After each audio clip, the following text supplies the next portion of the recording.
Hello friends, आपका स्वागत है आपके अपने यूट्यूब चैनल पर। जैसे कि हमने कल चर्चा की थी रीड लेवल सेकंड के साइंस में, जिसमें मैथ के सिलेबस की हमने कल चर्चा की थी, जिसको हम आज करने जा रहे हैं। जिस पहली यूनिट जिसमें हमने घातांक के नियम लिए थे, पहले हम घातांक के नियमों को करेंगे, उसके बाद हम इस पर क्वेश्चन को करेंगे और मैं आपको कुछ एग्जाम्पल्स पे दूँगी भी, जिसको आप करना। अगर आपसे नहीं हो पाते हैं तो आप उसको कमेंट बॉक्स में ज़रूर बताना। अब हम स्टार्ट करने जा रहे हैं घातांक के नियम। पहला नियम है ए की पावर 0 इक्वल्स टू 1, यानी कोई भी संख्या हो उसकी पावर हम 0 करेंगे। जैसे 1 की पावर 0 करेंगे तो भी 1 आएगा, 2 की पावर 0 करेंगे तो भी 1 ही आएगा, अगर 100 की पावर 0 करेंगे तो भी 1 ही आएगा। जैसे किसी भी संख्या की पावर 0 करने पर वो संख्या 1 हो जाती है। कोई ए की पावर 1 इक्वल्स टू ए, यानी कोई भी संख्या उसकी पावर 1 रखते हैं तो वो 1 ही होती है। अगला है ए की पावर क्रॉस ए की पावर n, यानी जैसे ये ए और ये यानी बेस सेम है, अगर कोई भी संख्या उसकी बेस सेम होती है तो घाते जुड़ जाते हैं। और चौथा है हमारा ए की पावर m डिवाइड में ए की पावर n, डिवाइड में जैसे इसको हम सोल्व करते हैं ए की पावर m, आगे इसको करते हैं तो ए की पावर डिवाइड में ए की पावर n। जब भी कोई पावर, जैसे ये ए की पावर है, इसको हम नीचे लेके आएंगे तो ये माइनस में नीचे आएगी। जैसे ए की पावर को नीचे लेके आएंगे तो 1 ए की पावर माइनस आएगा। उसी प्रकार जैसे इसको हम ऊपर लेकर जाएंगे तो ये हमारे जैसे मल्टीप्लाई, अभी ये डिवाइड है, इसको हम मल्टीप्लाई के अंदर लेके जाते हैं तो ये जैसे पावर है तो ऊपर आएगी तो -n हो जाएगी। और ये तीसरे नियम के अनुसार ही है, तो इसको हल करेंगे तो जैसे बेस सेम है तो घाते जुड़ जाएंगे, घाते जुड़ जाएंगे। इसी प्रकार अगला नियम है जैसे ए की पावर क्रॉस में बी की पावर इस बार इसकी घातें सेम है, बेस सेम नहीं है।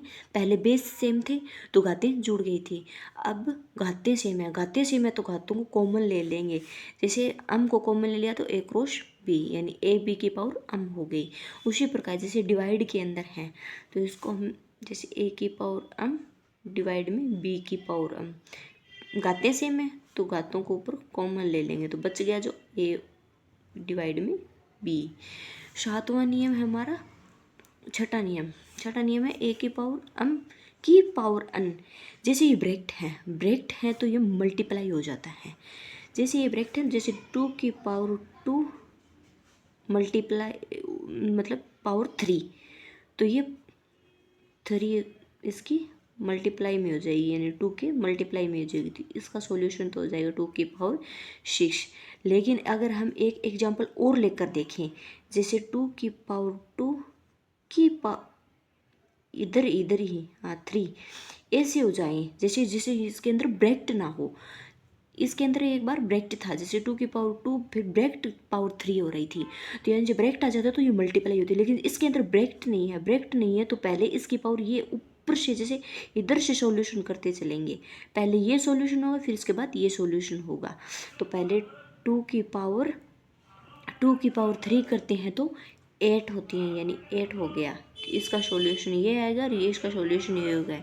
ये सिर्फ ये सभी अंतर है क्योंकि जैसे है सेम ही लेकिन अंतर आ गया। जैसे इसके अंदर 2 की पावर 6 है और ये 2 की पावर 8 है, ये सिर्फ अंतर आया इस ब्रैकेट के कारण। जब ये ब्रैकेट होते हैं तो घातें मल्टीप्लाई के अंदर होती चली जाती हैं, लेकिन जैसे ये बिना ब्रैकेट के आ जाए तो पहले ये अलग से सॉल्यूशन होगी, उसके बाद इसको सोल्व करेंगे, यानी 2 की पावर 8 को सोल्व करेंगे। हमारा अगला नियम है सातवां, जैसे ए की पावर -m। जैसे कि हमने पहले चर्चा की थी, जो भी पावर होती है उसको अपोजिट साइड में लेके जाती हैं। जैसे ए की पावर -m है तो इसको हम नीचे लेके आएंगे तो ये +m हो जाएगी। उसी इसका हमारा अगला नियम है नंबर ए की power m equals to x। इसको सॉल्यूशन तो जैसे इस ऊपर से हम हटाते हैं, जैसे कि किसी की पावर से हम उसकी किसी भी बेस से उसकी पावर हटाते हैं तो जैसे अगले किसी भी संख्या से उसकी पावर हटाते हैं तो वो अगली संख्या के पावर में चली जाती हैं, पावर में 1 होके चली जाती हैं। जैसे कि इसकी पावर थी, इसके x के ऊपर लेके आए तो ये 1 हो गई। जैसे कि एग्जांपल देखते हैं इसका एक, जैसे 2 की पावर 2 थी, इधर एक्स की पावर, हाँ एक्स की पावर 2 थी, इधर 2 था, तो इसको हम सोल्व करेंगे तो ये एक्स को 2 की पावर 1/2 रखते हैं। इसी प्रकार एक्स की क्यूब इक्वल्स टू 27 है, तो इसको सोल्व करेंगे तो एक्स इक्वल 27 की पावर 1/3 होता है, यानी इसका क्यूब हो जाएगा। क्यूब होगा तो 3 आ जाएगा। जैसे हमारा 9 नंबर है, उसका ए की पावर 2x इक्वल्स टू ए की पावर 10, यानी जैसे ही बेस सेम होता है तो घातें भी इक्वल हो जाती हैं। जैसे बेस सेम हो, मल्टीप्लाई के अंदर हो, तब तो घातें जुड़ जाती हैं।